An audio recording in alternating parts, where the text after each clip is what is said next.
A'udzubillahi minasyaitonirrajim. Bismillahirrahmanirrahim. Assalamualaikum warahmatullahi wabarakatuh. Jumpa kembali di channel Sampul Hitam yang tentunya akan berbagi cerita. Dan untuk cerita kali ini masih melanjutkan cerita yang sebelumnya yang berjudul Pesan yang Belum Tersampaikan. Cerita ini ditulis oleh Cindy Nuraini.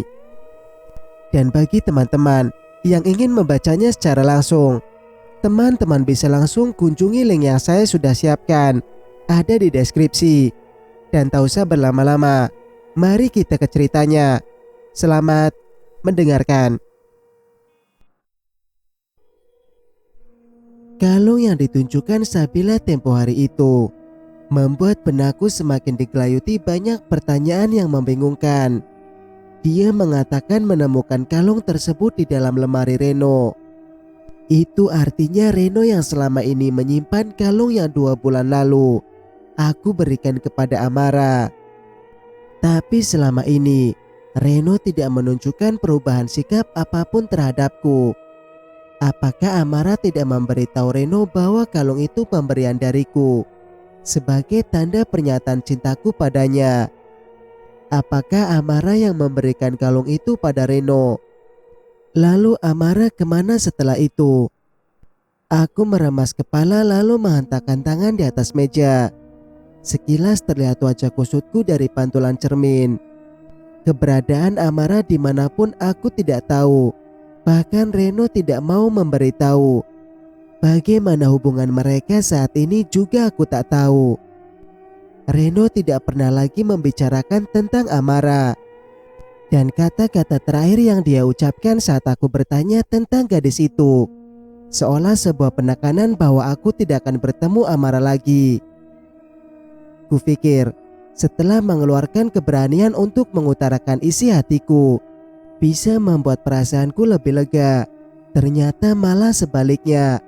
Kepergian Amara tanpa kabar menimbulkan rasa penasaran sekaligus kecemasan. Kepergian Amara tanpa kabar menimbulkan rasa penasaran sekaligus kecemasan.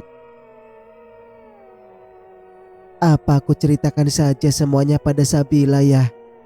Lalu minta bantuan dia untuk mencari tahu tentang hubungan Amara dan Reno sekarang. Lirihku seraya menopang dagu dengan kedua tangan. Ah, tidak. Kalau Sabila cerita pada Reno, lalu Reno marah besar gimana? Sepertinya Reno tidak tahu kalung itu pemberianku. Karena dia pun tidak menunjukkan sikap yang aneh terhadapku. Batinku terus berontak, memikirkan apa yang harus aku lakukan saat ini. Aku harus bisa memutar otak untuk mengetahuinya. Aku meraih ponsel di atas nakas, lalu mengirimkan pesan pada Sabila. Sa, kamu sudah tanya belum soal kalung itu ke Reno? Apa tanggapannya? 5 menit kemudian, pesan balasan dari Sabila masuk. Belum kak, gak mungkinlah aku tanya langsung ke Kak Reno. Otomatis dia akan marah karena aku mengambil barang pribadinya. Apa kakak benar-benar tidak tahu siapa perempuan di foto itu? Malas untuk mengetik, ku tekan tombol telepon untuk bicara langsung dengan Sabila. Halo Sah, sautku setelah telepon terhubung. Iya kak, beneran nih kakak gak tahu sama perempuan di foto itu? Tanya Sabila dari seberang. Memangnya kenapa? Kamu kok kayaknya pengen tahu banget. Ya aku penasaran aja sih kak. Sebenarnya ada yang sedang aku selidiki. Tapi kakak jangan kasih tahu Kak Reno ya. Ucap Sabila membuatku semakin heran. Apa yang sedang ia selidiki tentang kakaknya sendiri? Maksud kamu menyelidiki Reno? Memang ada apa dengan dia? Jawab dulu kak pertanyaanku. Nanti aku kasih tahu. Apa foto perempuan itu adalah kekasihnya Kak Reno? Aku menghembuskan nafas perlahan dan membuangnya kasar. Mungkin sebaiknya aku jujur pada Sabila. Siapa tahu dia bisa membantuku memecahkan persoalan yang sedang membuat kacau isi kepala. Iya sah, dia perempuan yang pernah menjalin hubungan dengan Reno. Tapi aku tidak tahu sekarang mereka masih berhubungan atau tidak. Apa namanya Amarah? Sesuai dengan inisial liontinnya dan huruf yang ada di belakang foto. Sontak aku terkejut. Bagaimana mungkin Sabila tahu nama perempuan itu? Kak, halo, Kak Ferry. Eh, eh, iya Sa. Sabila memanggilku berkali-kali saat aku hanya bisa terdiam mendengar pertanyaannya. Iya Sa, namanya Amarah. Kamu tahu dari mana? Kamu kenal sama dia? Ya Allah, apa dia itu Amarah yang... Yang apa? Suara hening. Aku hanya mendengar suara nafas Sabila pelan. Kenapa sekarang giliran dia yang tiba-tiba diam? Seperti yang ia lakukan tadi. Aku memanggilnya berkali-kali.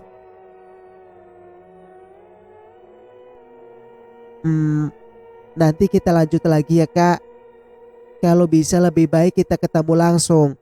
Kalau ada waktu kakak segera hubungi aku. Sudah dulu ya kak.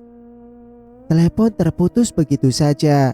Sementara aku hanya tertegun tanpa bisa berkata-kata. Menambah banyak pertanyaan yang kembali muncul di kepala. Gorden kamar tiba-tiba bergeser sendiri. Seperti ada orang yang sengaja menggerakkannya. Hingga setengah kaca jendela menampakkan pemandangan dari luar. Aku yang berpikir mungkin tertiup angin, segera mendekati jendela untuk kembali menutupnya dengan gorden. Angin malam berhembus kencang saat tangan meraih ujung atas gorden itu. Ekor mataku menangkap seorang wanita yang tengah berdiri membelakangi di depan jendela kamar. Bajunya putih lusuh dan rambutnya tergerai panjang. Aku menyipitkan mata untuk bisa melihatnya dengan jelas. Wanita itu tiba-tiba memutar kepala ke arahku, hingga terlihat wajahnya yang pucat dan tersenyum padaku. Refleks, aku terperanjat dengan dada berdebar hebat. Amarah. Ya, jelas sekali bahwa wanita itu adalah Amarah. Ia terus tersenyum menatapku lalu melambaikan tangannya. Kuperhatikan lagi dalam-dalam. Betul, itu Amarah. Aku segera berlari keluar kamar untuk menemuinya di luar. Amarah! Aku berteriak memanggilnya dan terus berlari menghampirinya. Kini kami sudah berhadapan. Kutatap ia lekat. Matanya terlihat sayu. Tanpa sadar aku berhambur memeluknya erat. Tubuh Amarah terasa sangat dingin. Ia diam saja saat tubuhku mendekapnya. Tak percaya, malam ini aku bisa bertemu dengannya. Bahkan di tempat yang tak pernah aku duga. Di depan rumahku. Meski aku heran dari mana ia tahu rumahku. Amarah mematung bahkan tidak membalas pelukanku. Kamu kemana saja, Ra? Aku sangat mengkhawatirkanmu, ucapku setelah melepas pelukan. Ia masih membisu dengan tatapan sendu. Kamu sakit. Lagi, Amarah tak bergeming sedikit pun. Kurai tangannya namun sontak aku terkejut saat menyentuh tangannya yang begitu dingin seperti es batu. Kamu kedinginan ya? Ayo masuk dulu. Aku buatkan teh hangat ya. Amarah menggeleng lemah dan melepas genggamanku. Ia tersenyum aneh, lalu perlahan mundur menjauhiku. Kamu mau kemana lagi? Tiba-tiba ada yang menepuk pundakku dari belakang.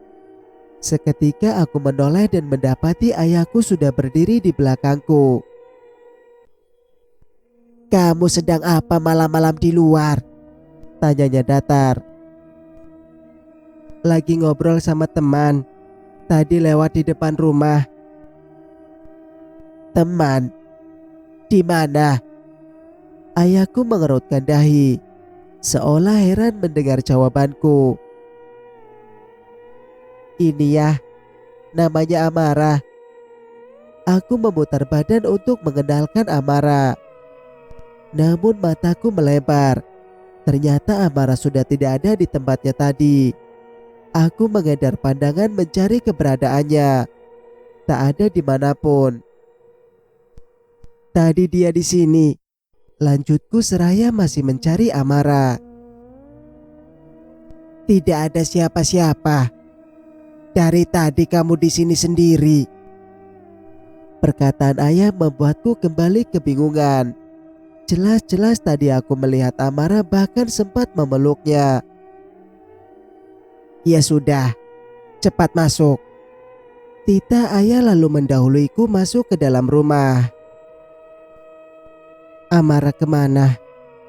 Kok tiba-tiba menghilang secepat itu? Batinku bertanya-tanya. Apa yang tadi itu hanya halusinasiku saja? Karena belakangan ini aku selalu memikirkan dan merindukannya. Aku meremas jari lalu meraup wajah kasar. Dengan gontai aku pun kembali masuk ke dalam rumah. Sudut pandang autor. Setelah mendapat keterangan dari Ferry bahwa wanita dalam foto yang ditemukan Sabila adalah orang yang pernah menjalin hubungan dekat dengan Kak Reno, gadis itu semakin tidak tenang. Meskipun ia belum punya bukti kuat bahwa wanita tersebut ialah Amara yang sama dengan yang disebut Zain, namun hati kecilnya yakin bahwa mereka Amara yang sama. Terkait dengan kejadian-kejadian di luar nalar yang akhir-akhir ini mengusik dirinya juga Reno. Beruntung, Ferry cepat menghubunginya untuk membahas tentang yang mereka bicarakan di telepon. Sabila memutuskan untuk mengajak Ferry ke dekat danau yang dulu sering ia datangi bersama Zain. Mengingat rencananya untuk pergi ke danau pun belum terlaksana. Setelah sepakat dengan Ferry, Sabila lekas pergi mengendarai motornya menuju danau. Kebetulan saat itu Reno yang sedang libur bekerja tidak berada di rumah. Hal itu pula yang membuat Sabila menaruh curiga karena Reno menjadi lebih posesif padanya setelah kematian Zen. Padahal dulu Reno adalah seorang kakak yang penuh pengertian. Meskipun memang sikapnya yang terbilang tegas dalam menjaga adik perempuan satu-satunya itu. Setibanya di tepi danau, Sabila memarkirkan motornya di dekat sebuah pohon. Ia berjalan perlahan seraya menyapu pandangan pada genangan air yang luas dan nampak dalam itu. Ingatannya kembali pada saat itu mendengar suara-suara aneh di sana waktu itu, yang membuat ia sangat ketakutan. Sabila duduk tak jauh dari motornya, lalu mengirimkan pesan pada Ferry. Kak, aku sudah sampai. Cepetan, jangan lama-lama. Keberadaan danau tersebut memang sudah banyak diketahui warga, namun hanya segelintir orang yang mengunjunginya. Tempat itu lebih sering sepi.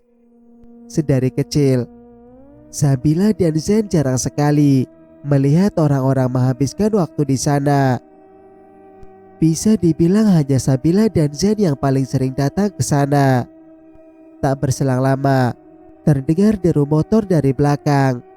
Sabila langsung berdiri dan berbalik badan. Benar saja, Ferry sudah ada di belakangnya. Laki-laki itu tersenyum dan mengangkat sebelah tangannya, yang dibalas senyum tipis oleh Sabila. Maaf ya, nunggu lama. Seru Ferry menghampiri Sabila yang berdiri tak jauh darinya. Iya, nggak apa-apa. Ya sudah, kita cari tempat duduk yang enak, biar nyaman ngobrolnya. Ferry menarik tangan Sabila, namun dengan cepat gadis itu melepas pegangan tangan laki-laki itu. Maaf, tukas Ferry seraya menelungkupkan tangan di depan dada. Sabila tak menjawab. Ia lalu berjalan diikuti Ferry dari belakang. Ia ingat bahwa tak jauh dari tempat danau ada sebuah bangku panjang. Tuh, duduk di sana aja. Sabila menunjuk pada sebuah bangku kayu yang menghadap ke danau. Ya sudah. Mereka duduk bersebelahan. Sementara suasana hening. Tidak ada obrolan. Hanya sesekali terdengar kicauan burung yang terlihat berterbangan di atas dasar danau. Keduanya sibuk dengan pikiran masing-masing. Bingung harus memulai dari mana. Sa, kamu tahu Amara dari mana? Akhirnya Ferry buka mulut, memecah kesunyian beberapa saat lalu. Sabila menarik nafas dalam, lalu menghembuskannya pelan-pelan. Lidahnya terasa berat untuk mengatakan sesuatu. Kakak tahu sahabatku Zen kan? Tanyanya tanpa mengalihkan pandangan dari danau. Iya, tahu. Tapi gak terlalu dekat. Cuma sebatas kenal karena dia teman kamu dari kecil kan? Kakak tahu kan dia sudah meninggal? Iya. Kenapa, Sa? Ferry menatap Sabila yang tatapannya mulai sendu. Terlihat setetes air mata akan keluar dari sudut mata gadis itu. Ferry bisa mengertikan kesedihan Sabila. Karena ia pun tahu keakraban antara Sabila dan Zen semasa laki-laki itu masih ada. Terus kakak tahu nggak? Sekitar 2 bulan yang lalu pernah ditemukan mayat seorang gadis di kebun jati ujung desaku. Ferry berpikir sejenak, mengingat sesuatu. Dari tadi yang Sabila lontarkan hanya pertanyaan-pertanyaan, bukan jawaban. Kini tatapan Sabila tertuju pada Ferry. Ia memperhatikan Ferry yang nampak sedang mengingat sesuatu.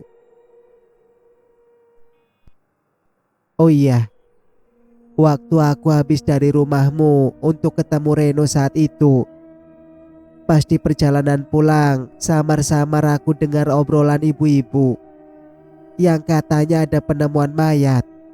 Tapi aku cuek aja. Ditambah aku juga gak dengar terlalu jelas karena sedang di motor. Mungkin mayat yang mereka maksud ya yang tadi kamu bilang di kebun jati itu, ujar Ferry setelah ingatannya tertuju pada sesuatu.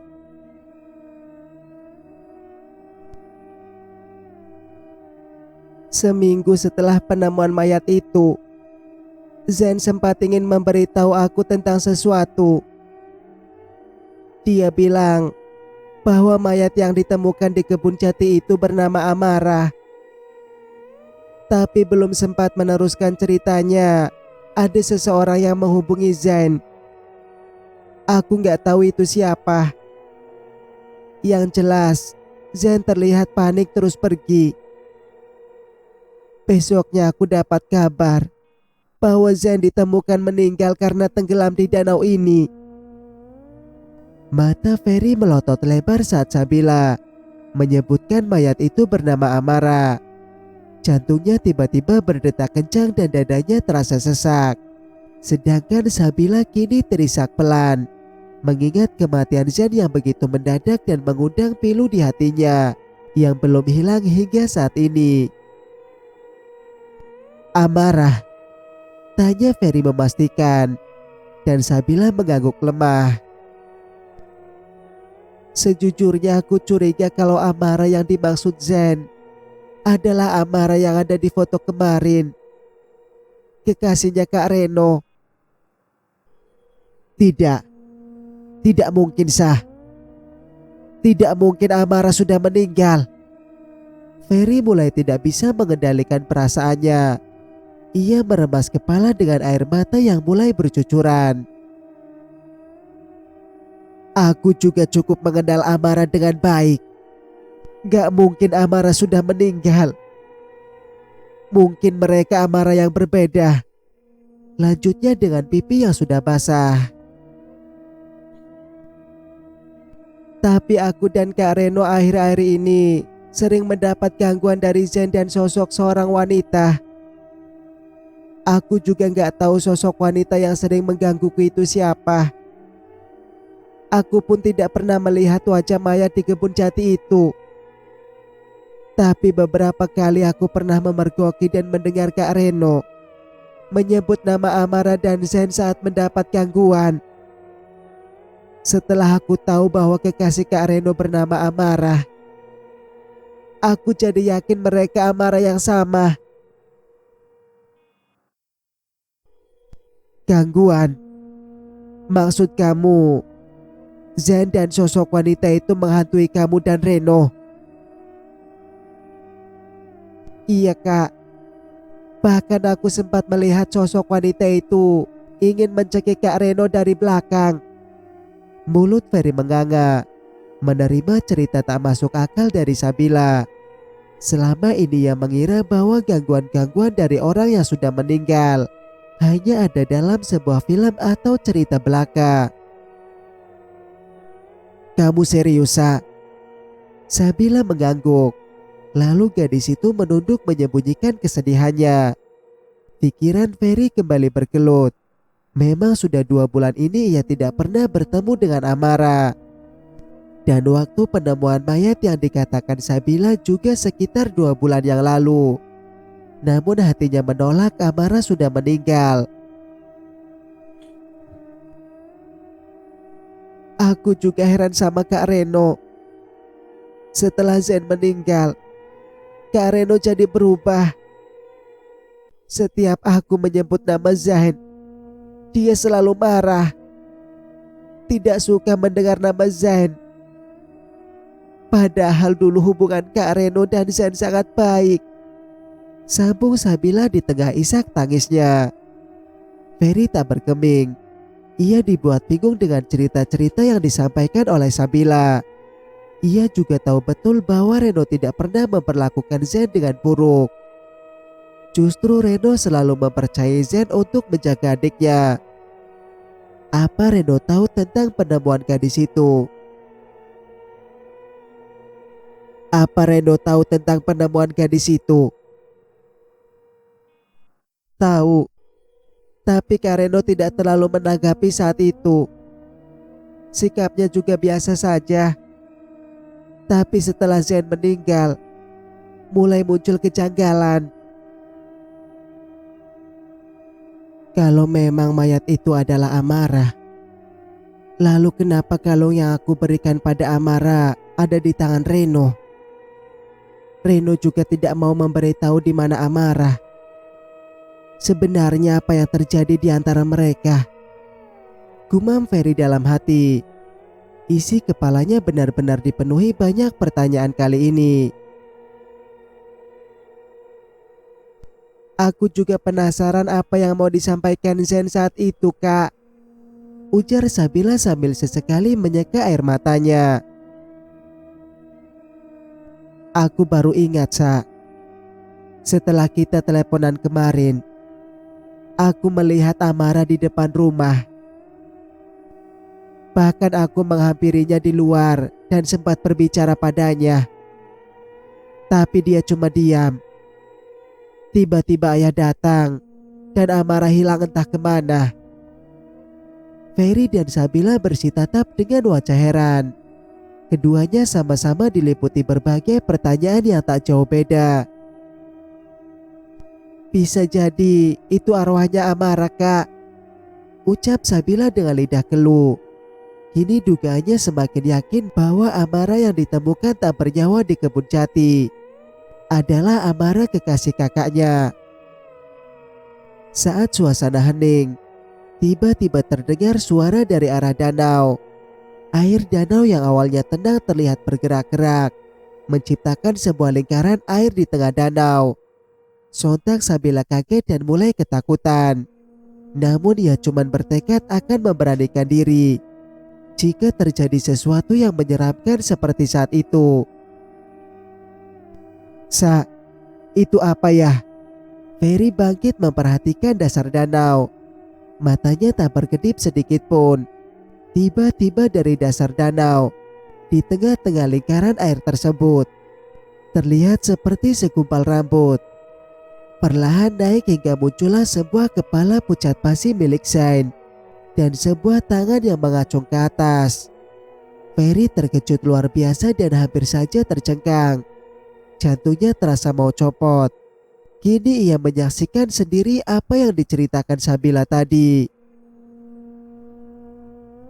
Astagfirullah, astagfirullah, astagfirullah.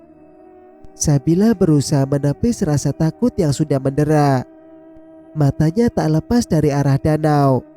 Seketika tubuhnya terasa kaku. Sosok Zain yang menyembul dari dasar danau mulai bergerak naik, diikuti hembusan angin kencang yang ikut menggoyangkan daun-daun pohon di sekitar danau. Langit yang mulai meredup dengan rona jingga turut menambah suasana kian mencekam. Kedua mata Ferry terbuka lebar dengan mulut menganga, hampir tak percaya dengan apa yang ia lihat saat ini.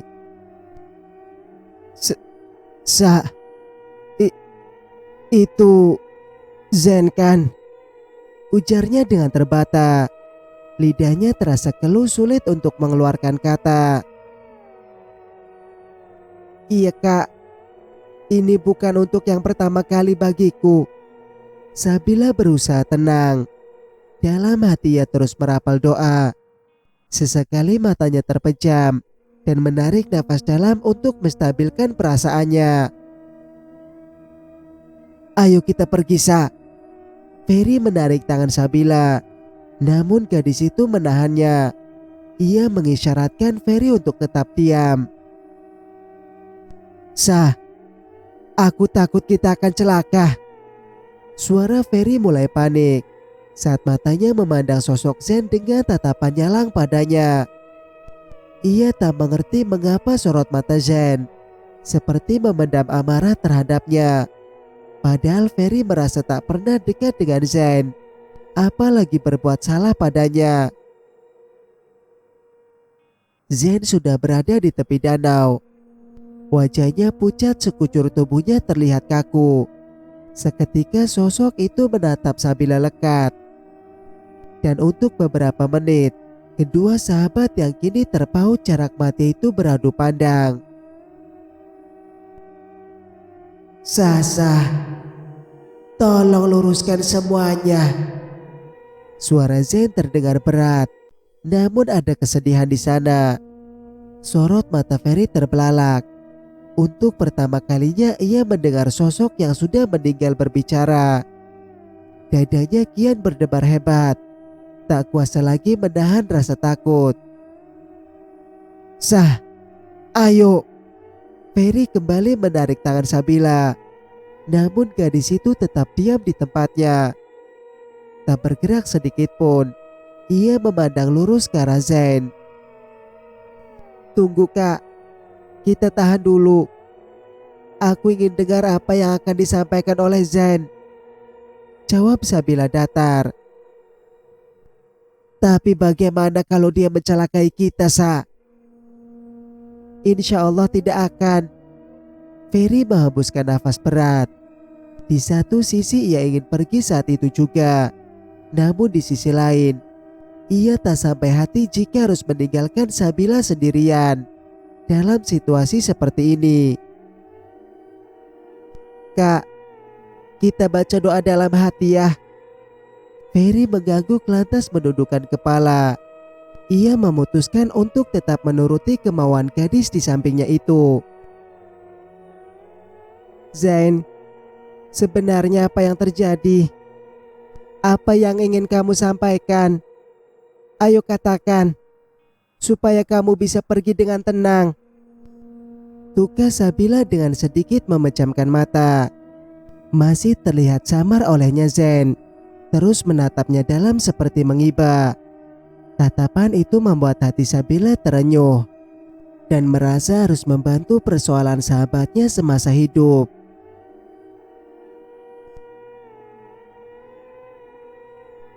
Cerita pun bersambung. Jika kalian suka dengan ceritanya, jangan lupa untuk like, komen, dan subscribe channel ini agar bisa mendengarkan kelanjutan ceritanya. Wassalamualaikum warahmatullahi wabarakatuh.